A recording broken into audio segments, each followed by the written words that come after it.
Morning class. आज आप chapter number 18 उपसर्ग के बारे में पढ़ेंगे। उपसर्ग किसको कहते हैं? उपसर्ग शब्दों की रचना पर आपको ध्यान देना बहुत आवश्यक है। हमारी हिंदी भाषा में कई ऐसे शब्द हैं जिनको अंशों में नहीं तोड़ा जा सकता है। अंशों मतलब जिनके अलग अलग पार्ट आप नहीं कर सकते हैं, जैसे बूढ़ा, आदमी, नीति, आचार आदि। लेकिन कई ऐसे शब्द हैं जो इन मूल शब्दों में कुछ शब्दांश जोड़कर बनाए गए हैं। आज हमारे हिंदी शब्दकोश इसी प्रकार के व्युत्पन्न शब्दों से भरे हुए हैं कि जिनसे हमने जिन शब्दों में हमने कुछ शब्दों को जोड़ करके नए शब्द बना दिए गए हैं। तो जो शब्दांश शब्दों के प्रारंभ में लगा करके नए शब्द बना दिए जाते हैं जिन शब्दों से, उनको कहते हैं उपसर्ग। तो जिन शब्दों का कुछ अंश कुछ शब्दों के प्रारंभ में हम जोड़ देते हैं और फिर वह अंश जोड़ करके उन दोनों को मिला करके एक नया शब्द बना देते हैं, तो वो जो अंश हमने जोड़ा है उस अंश को कहते हैं उपसर्ग। तो मूल शब्दों में कोई शब्दांश जोड़कर नए शब्द बनाने की प्रक्रिया को शब्द रचना कहते हैं। अब शब्दों की रचना कई प्रकार से की जा सकती है, जैसे कि उपसर्ग के द्वारा, प्रत्यय के द्वारा और समास के द्वारा। उपसर्ग के द्वारा कैसे आप शब्दों की रचना करेंगे? उप का अर्थ है पास तथा सर्ग का अर्थ है सृष्टि, अर्थात जो शब्दांश शब्द के पास जुड़कर उसमें नए अर्थ की सृष्टि करते हैं उस उपसर्ग कहलाते हैं। सृष्टि मतलब रचना। तो उपसर्ग शब्दों के आरंभ में जुड़ते हैं, आरंभ या प्रारंभ। जैसे आप देख रहे हैं यहाँ पर कि स्व प्लस तंत्र, इसका बन गया है स्वतंत्र। तो इसमें हमने जो स्व उपसर्ग है वो तंत्र के आरंभ में जोड़ दिया है, तो दोनों को मिलाकर के बन गया है स्वतंत्र। अभि प्लस मान, तो मान शब्द में हमने अभि उपसर्ग को जोड़ दिया है और बन गया है अभिमान। आ प्लस हार, आहार, तो जो आ था, आ उपसर्ग है, उसको हमने हार शब्द से जोड़ा है तो बन गया है आहार। उप प्लस कार, तो उप शब्द को हमने कार शब्द में जोड़ दिया है उप उपसर्ग को, तो बन गया है उपकार। तो ऐसे शब्दों को हम जोड़ देते हैं और इसी तरह से नए शब्द बना देते हैं। अब आता है उपसर्ग के भेद। उपर्युक्त उदाहरणों से ज्ञात होता है कि उपसर्गों के प्रयोग से मूल शब्द का अर्थ बदल जाता है अथवा मूल शब्द के अर्थ में प्रभाव अथवा विशेषता उत्पन्न हो जाती है। तो अतः वे शब्दांश, वे शब्दों के अंश, वे शब्दों के छोटे छोटे पार्ट जो शब्दों के आरंभ में जुड़कर शब्दों के अर्थ में परिवर्तन ला देते हैं, उन्हें कहते हैं उपसर्ग। तो ये सारी बातें आपको उपसर्ग से ही जानकारी मिलेगी कि कैसे हम किन शब्दों के अंश को किसके साथ जोड़कर लिख सकते हैं, उनका अर्थ परिवर्तन कर सकते हैं। और उपसर्ग के भेद, हिंदी भाषा में उपसर्ग के 5 प्रकार के प्रयोग भेद होते हैं। संस्कृत के उपसर्ग, अंग्रेजी के उपसर्ग, हिंदी के उपसर्ग, उर्दू फारसी के उपसर्ग और संस्कृत के अव्यय। अव्यय यानी कि उनके जो संस्कृत में ऐसे शब्द होते हैं जिनको हम घटा बढ़ा नहीं सकते, उनको कहते हैं अव्यय। तो अब आते हैं कि संस्कृत के उपसर्ग कौन से हैं। संस्कृत के उपसर्ग जैसे आ, उत, उप, फिर और भी हैं दुर, दुस, नी, निर, निस, परा, परी, वी, सम, सा, तू। अब इनको जैसे हम देखेंगे कि जैसे दुर है, अगर हमने बुरा या कठिन उसका मीनिंग होता है, तो अगर हमने दुर्गम, अगर गम में हमने दुर जोड़ा है तो वो बन गया दुर्गम। दुर्गम मतलब जहाँ जाना कठिन हो, क्योंकि गम धातु में जाने के अर्थ में प्रयोग होती है गम धातु, इसलिए अगर हमने उसमें दुर और लगा दिया तो दुर्गम यानी कि जाना बहुत मुश्किल हो, कठिन हो। दुर्जन, जो बहुत ही जन मतलब व्यक्ति जो बहुत ही बुरा व्यक्ति हो, बहुत ही बेकार, बहुत ही गंदा व्यक्ति हो। ऐसे ही दुराचार यानी कि बुरा व्यवहार। दुर्घटना, घटना घटी कोई लेकिन वो कैसी, दुर यानी कि बुरी घटना। तो इस तरह से आप ये देखेंगे। अब नी है, नी का मतलब होता है नीचे, निषेध, भली भांति, कुछ भी हो सकता है। निपुण, वो हम उसका मीनिंग तब देखेंगे जैसे शब्द के साथ आप जोड़ेंगे वैसे ही हमारा मीनिंग उस शब्द से निकल जाएगा, वो उपसर्ग लगा करके। तो निपुण, निपुण एक मतलब बहुत अच्छी तरह से होता है कि इस काम में ये निपुण है, एकदम परफेक्ट है। इसका मतलब निवास, वास करना कहीं पर, निवास यानी कि किसी का निवास स्थान। नियुक्त, किसी काम के लिए किसी को नियुक्त करना, सेलेक्ट करना। नियम, कोई भी नियम बनाना। ऐसे बीच में से कोई भी ले सकते हैं। जैसे सम है, सम का मतलब होता है अच्छा या फिर पूर्णता या फिर अधिकार। तो सम्मान, सम से सम्मान भी बन सकता है, संपूर्ण भी बन सकता है, संबंध भी बन सकता है, संवाद भी बन सकता है।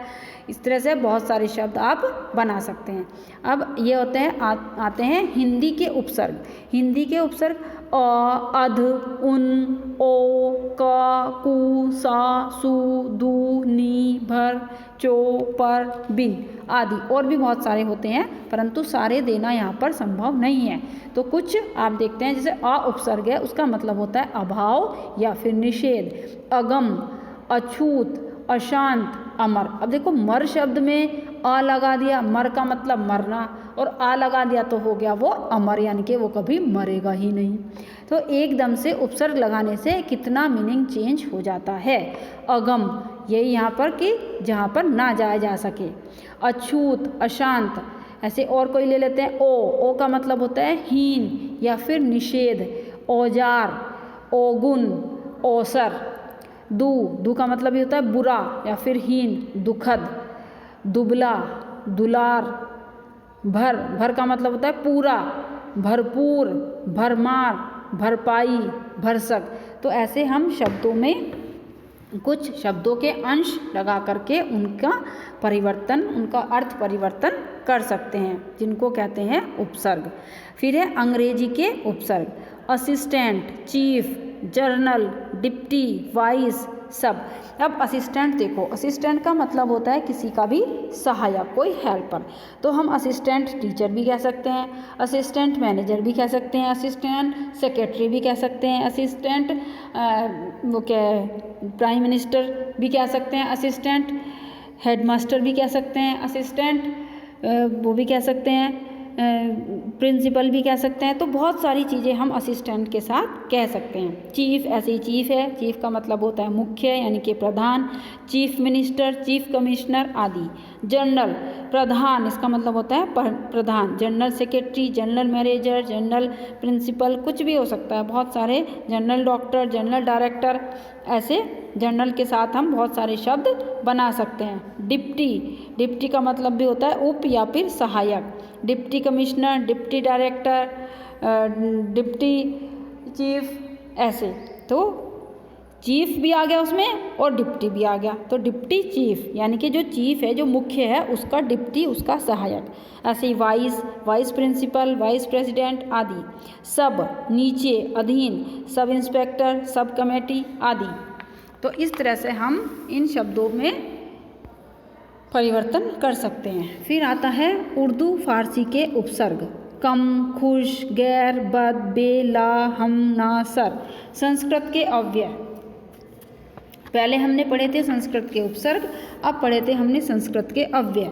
तो अव्यय किसको कहते हैं? जिन शब्दों को आप लिंग, वचन, पुरुष, काल आदि के द्वारा प्रयोग करते समय कभी भी उनमें कोई परिवर्तन नहीं होता है, मतलब उनसे कुछ भी कम नहीं कर सकते आप, कुछ भी घटा नहीं सकते, उनको कहते हैं अव्यय, जिनमें से कुछ भी कम नहीं किया जा सकता। तो वो कैसे उपसर्ग हैं, कौन कौन से हैं? अतः, अंतः, अंतर, अधः, न, कु, तिरस, पुनर, चिर, पुरा, पुरस आदि। तो ये आप पढ़ लीजिएगा। अब है इसका अभ्यास कार्य। निम्नलिखित शब्दों के उपसर्ग व मूल शब्द अलग अलग लिखिए। तो हमें इन्होंने कुछ शब्द दिए हैं, उनमें से हमने उपसर्ग छांटने हैं और मूल शब्द छांटने हैं। तो इसमें जैसे सबसे पहले उपवाक्य है, उप उपसर्ग है और मूल शब्द है वाक्य है। गैर हाजिर, गैर उपसर्ग है और हाजिर है मूल शब्द। लाजवाब, ला उपसर्ग और जवाब मूल शब्द। बेपनाह, बे और पनाह। विजय, वी और जय। संपूर्ण, सम और पूर्ण, सुयोग, सु और योग, अधशिला, अध और शिला, अधशिला नहीं आएगा यहाँ पे, अधखिला कर लीजिए आप इसको, अधखिला, तो अध उपसर्ग और खिला मूल शब्द। 19, उन्नीस, चौपाया, चौ और पाया। इसी के बराबर में इधर और शब्द हैं, हमूम्र, प्रतिशोध, परिक्रमा, कमजोर, सबकमेटी, पुरातत्व, निडर, निस्तेज, निर्माण, परलोक। ये आप इसमें से देख करके अपनी बुक में कर लेना। अब बताएं, निम्नलिखित शब्दों के साथ दो दो उपसर्ग लगाकर नए शब्द लिखिए। तो हमें इन्होंने मूल शब्द दे रखे हैं, उनके साथ हमें उपसर्ग लगाने हैं। तो एक शब्द में ही दो उपसर्ग लगा करके हमें नए शब्द बनाने हैं। जैसे इन्होंने फर्स्ट वाला जो गति है वो आपको करके दिखाया हुआ है।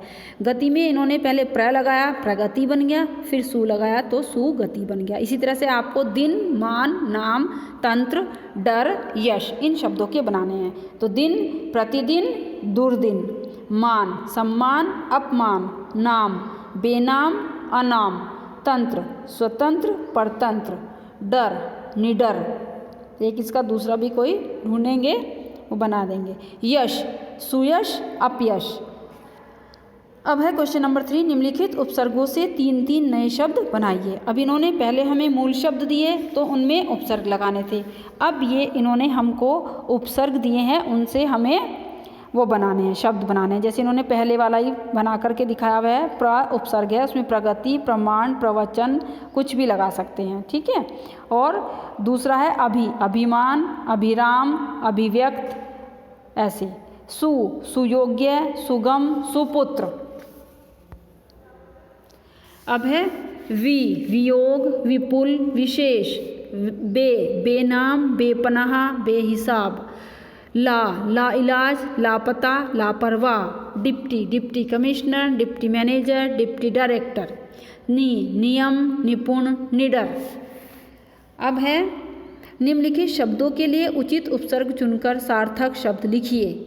सार्थक मतलब जिनका कोई अर्थ होता है, और निरर्थक मतलब जिनका कोई अर्थ नहीं होता है। तो पहला है गुण, तो अवगुण। अगर हम गुणनिस, गुण अन, गुण बे करेंगे तो कोई मीनिंग इसका नहीं निकलेगा, इसलिए अवगुण। तो इसमें पहले हम अव लगा देंगे गुण के साथ, तो बन जाएगा अवगुण। इसका ये हो जाएगा सार्थक शब्द। योग, वियोग, सब योग कुछ नहीं होता, अतियोग, दुयोग नहीं। फिर है पुत्र, सुपुत्र। नाम, बदनाम, न्याय, अन्याय, जोर, कमजोर, देश, समदेश। सन है, ये सम है लिखा हुआ, लेकिन इसको जब हम पढ़ेंगे संदेश पढ़ेंगे, संदेश देना किसी को, ठीक है।